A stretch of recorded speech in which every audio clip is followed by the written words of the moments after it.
Trump has a war on all fronts. He is making so many announcements every day. It's putting all of his critics on the back foot. By the time they respond to one thing, there's another thing. It's like whack-a-mole squared. And it's so hopeful. It's clear that Trump has been thinking about things for years, plotting what he would do even minute by minute on his first day, and it feels like every day since. The pace of things is incredible. And so I see this headline in Politico, which, by the way, received $8 million worth of, quote, subscriptions, basically money laundered to it by the Biden administration. That's one of the discoveries of Trump's inquiries into waste. But here's the headline in Politico: Trump's 30-day climate assault. Trump has done more to unravel U.S. climate policy in the past 30 days than during the entirety of his first administration. And we find that story where we always find our stories about global warming and the like on our favorite website, climatedepot.com. Joining us now is the boss of Climate Depot, who is at the CPAC convention. I believe that's in Washington. It's the Great Conservative Convention. Marc, great to see you. I see you have a smile on your face now. You always do, but I think it's because you're in the middle of the best news that freedom advocates on the energy file have had ever.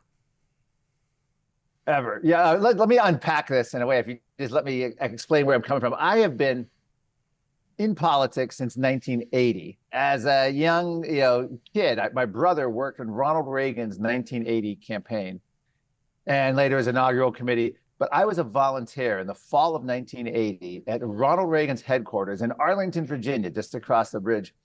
And I did media for Reagan. I would do reel-to-reel tape. Governor Reagan spoke about his tax cuts and send it off to like Detroit radio station at the time. I would cold call these producers. It was very, very eye-opening experience for me. Anyway, I say that to say that in my lifetime, I don't know of any president who could be more consequential than Donald Trump. And I'm including Ronald Reagan in that. I'm including even pre my lifetime, JFK.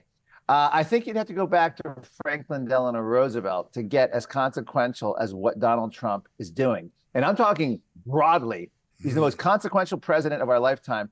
But beyond that, on the specific focus, as you mentioned, the Politico article on climate, energy, the environment, it has been, here's another embarrassing revelation. This isn't not another one, but here's an embarrassing revelation.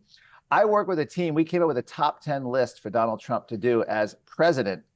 And it was everything from withdraw the United Nations from the Paris Agreement, submit it to the Senate, go after the endangerment finding, which we think is happening in the process of happening at this moment as we speak, which is CO2 can be regulated as a pollutant. We're going to hopefully statutorily get that killed in the United States, and going through everything from all the energy restrictions. But here's the part that's in my lifetime I can't even believe.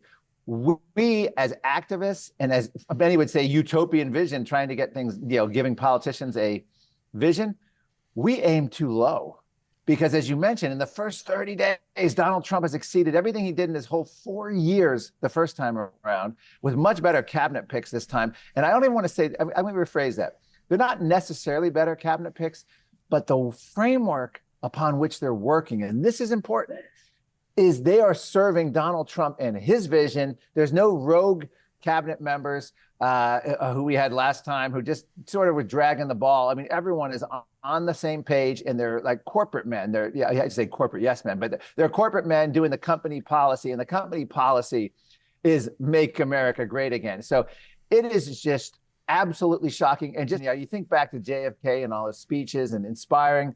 We weren't inspiring enough. I mean, we should aim too low, and it's incredible. This morning, Trump is telling people that they're not going to be sending U.S. delegations to these UN climate summits anymore. The first time in my lifetime, I've been to 23 of these, or 22 out of the last 24, 21 out of the last. And every single time there's been a U.S. delegation. And secondly, there's now a bill in both the House and the Senate by Marsha Blackburn and Mike Lee and Chip Roy in the House to withdraw the United States from the United Nations. Wow. I mean, it is like boom, boom, boom, boom. He's talking about actually abolishing departments like education, stuff that Ronald Reagan talked about, but never even got off the ground. So I am blown away. So I don't want to be hyperbolic, but I know I am being hyperbolic. Well, it's amazing. I read that Politico article because the Politico article, of course, was saying this in a critical way. You and I are jubilant, but the other side is ashes. Let me just read three things that stuck out. You already alluded to one or two of them. The core EPA, that's the Environmental Protection Agency, finding from 2009 that greenhouse gases endanger human health. And we have the same BS regulation in Canada. CO2 is natural. I'm exhaling it now. Plants breathe it in. It's plant food. It's the stuff of life. Without carbon, almost everything we do and eat and use is carbon. The idea that it's evil is such a bizarre thing, but that's in our laws. I mean, to undo that keystone foundation stone, let me just rattle out two more things, then I'll throw right over to you, Marc. In the first term where Trump was president, he waited 4 months to withdraw from the Paris Climate Agreement. He did it day one this time. And finally, he's I'm just quoting from the Political article, quote, net zero 2050 is a sinister goal, Energy Secretary Chris Wright told conservative leaders. So all of these sacred cows, he's just doing away with them. And he's doing it all at once with a great speed. Sorry, you were about to say something and I interrupted you. Go ahead, Marc. Well, no, I was just going to say, well, before we even get to the policy, the other thing that's stunning me as a longtime Trump observer, and I've been in terms of politically, I've interviewed him in 1999. And let me rethink that. I think 1999 at Sting's Rainforest concert, and he was, he was always in America first, but he was just there as a celebrity to support save the rainforest. And then I saw him later for Rush Limbaugh's TV show. I saw him on Capitol Hill one time.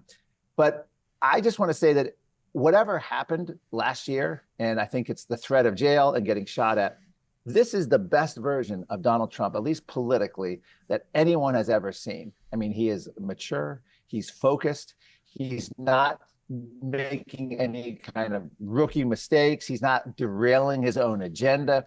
It's just amazing. And that's the first thing I want to mention. Now, in terms of this political article, first of all, the sinister goal of net zero, that's what I've been saying for a decade now. And it's the same thing. I say it's Soviet style central planning rebranded and save the planet. And to have our energy secretary, remember, just the contrast. You want to talk about yin yang, Ezra? We had Jennifer Granholm with Biden's energy secretary. She did a video with Bill McKibben, the climate activist, singing about keep oil in the ground right before she became energy secretary. You got to keep it in the ground, singing and dancing. Like this was our energy secretary. And that what could better do that? One other thing, the Political article was hilarious because they said just as the extreme weather is getting worse, Trump is pulling out of all these climate pact. Like somehow if we had stayed in and he had allowed this, like the weather would get better. Like it's truly modern witchcraft. The media has not gotten the message that they are completely anti-science and embarrassing themselves.